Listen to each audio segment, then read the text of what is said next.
Tonight's meal is Asian themed, and Dave's done an awesome task tonight. We've got some really cool dishes.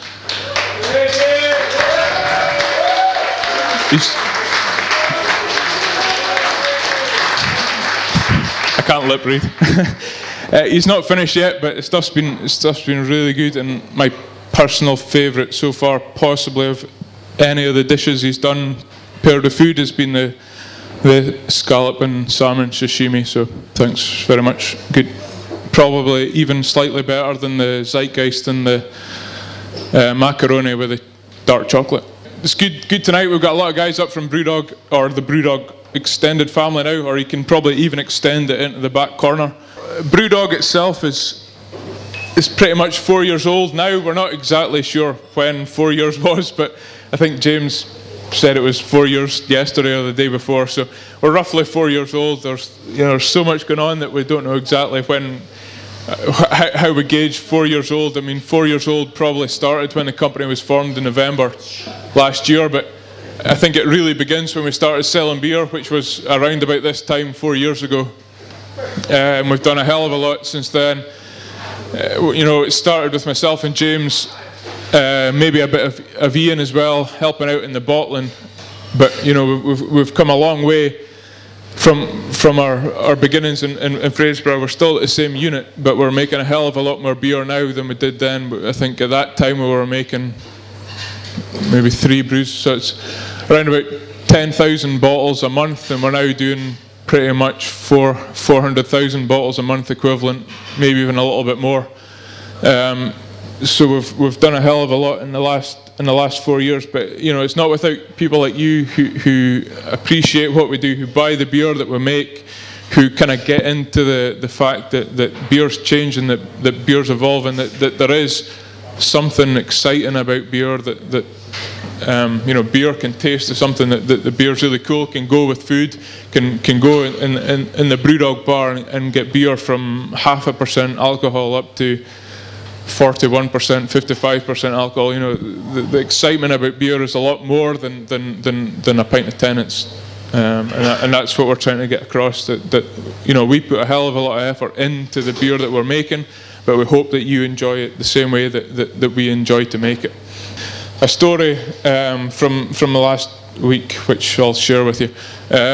Because the royal wedding's coming up on Friday, we had a beer that we're going to release in a limited quantity to help the special night, or the first night, which we sent a couple of bottles down to the Buckingham Palace to Prince William.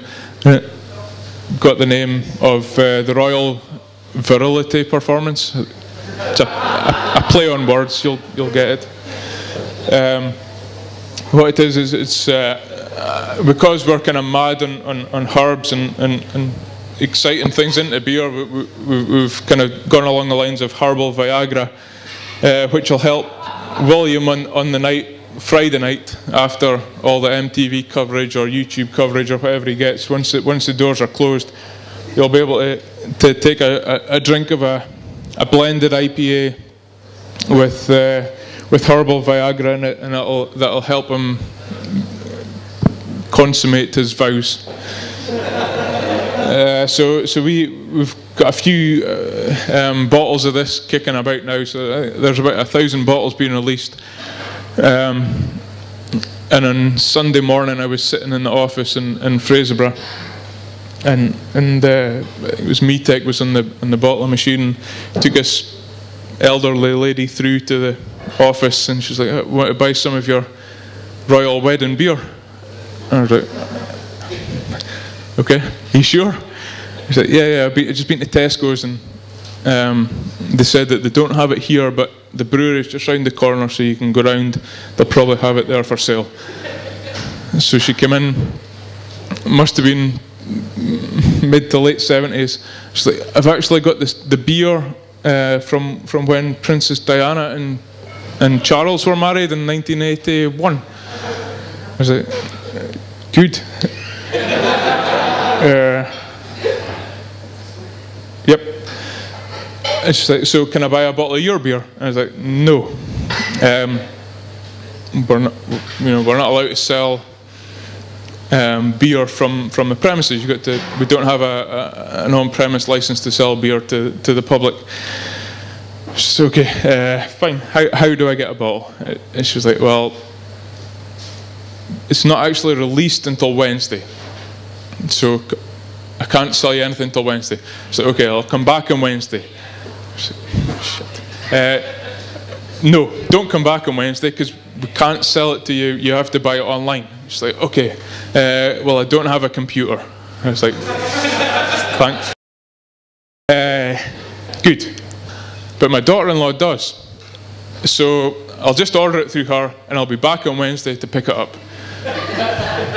Okay, fine. That'll be a nice present for you when you actually read what the label says, and it's not really a collector's item.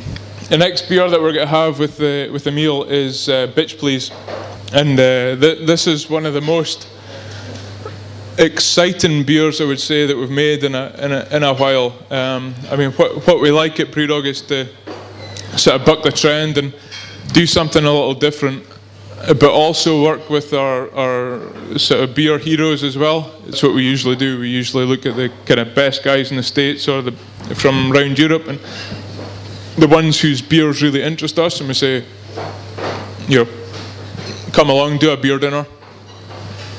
While you're over here, let's make some beer. And what we did, we got the Three Floyds guys across. Three Floyds is based in Munster, USA. They do some awesome beer. Their best beer, or their most famed beer, sorry, is Dark Lord in Imperial Stout. But they also do some cracking IPAs as well. They've got Alpha Dog as well. Is their standard IPA, and that's fantastic. Alpha Dog. They've got Alpha King even.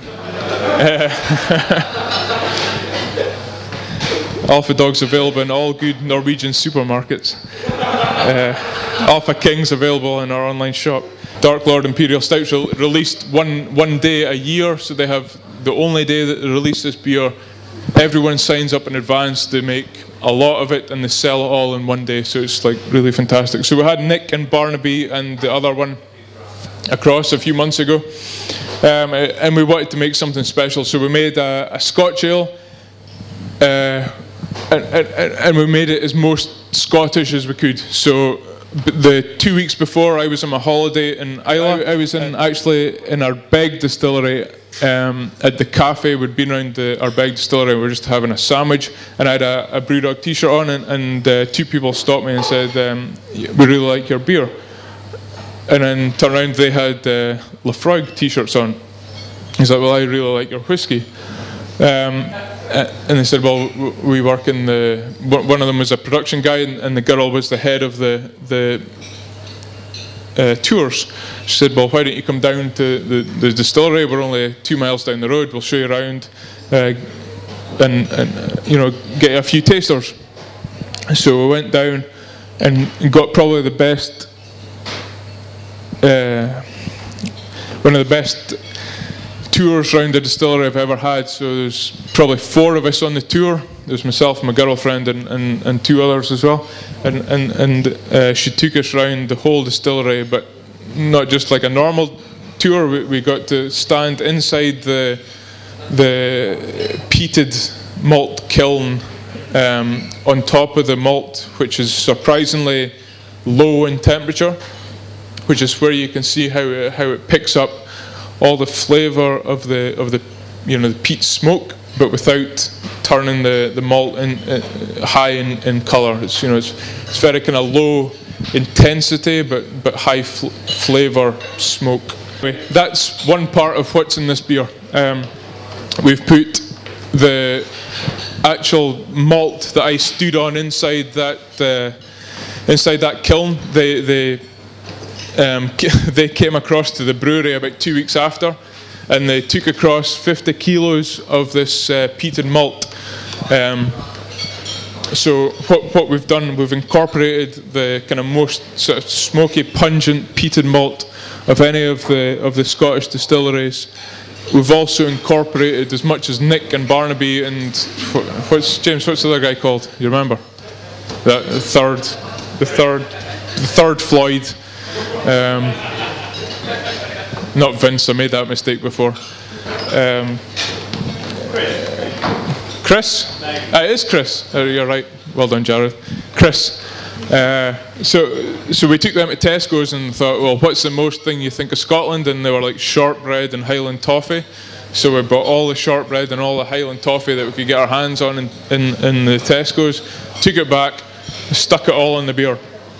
So what we're looking at here is a big Scotch ale. We want peat smoke, we want Highland toffee, we want shortbread, we want New Zealand hops, because they'd never really tried New Zealand hops before. So we've got 3 New Zealand hops in here. We've got Green Bullet, we've got Motueka, and the other one, Nelson Sauvin, Jared again. So this is the most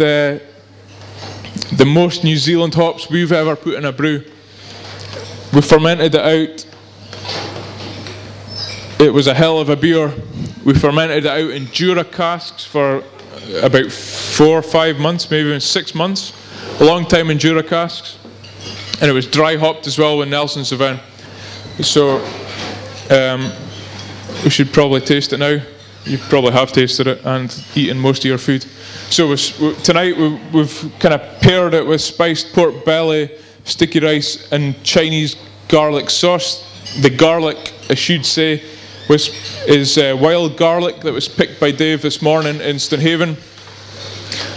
But what we've got here is a massively intense beer.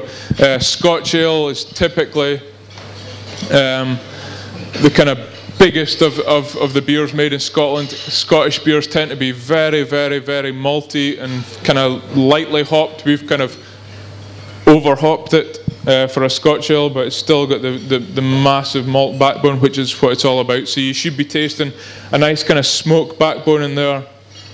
A lot of kind of caramel, a lot of shortbread, because there is actually shortbread in there. But that should kind of offset really nicely with the or not even offset, kind of compare nicely with the pork belly. You're looking for big fat pork belly, but then you've got the kind of cut of the garlic sauce. But we are looking for a little bit of hops to kind of lift it through the garlic sauce as well. So it should pair well. They're kind of very similar flavors, opposed to contrasting. There should be a fair amount of salt as well from the pork belly, so it should sit really nicely. They're both very seasoned beer and very seasoned food, so hopefully it'll work well.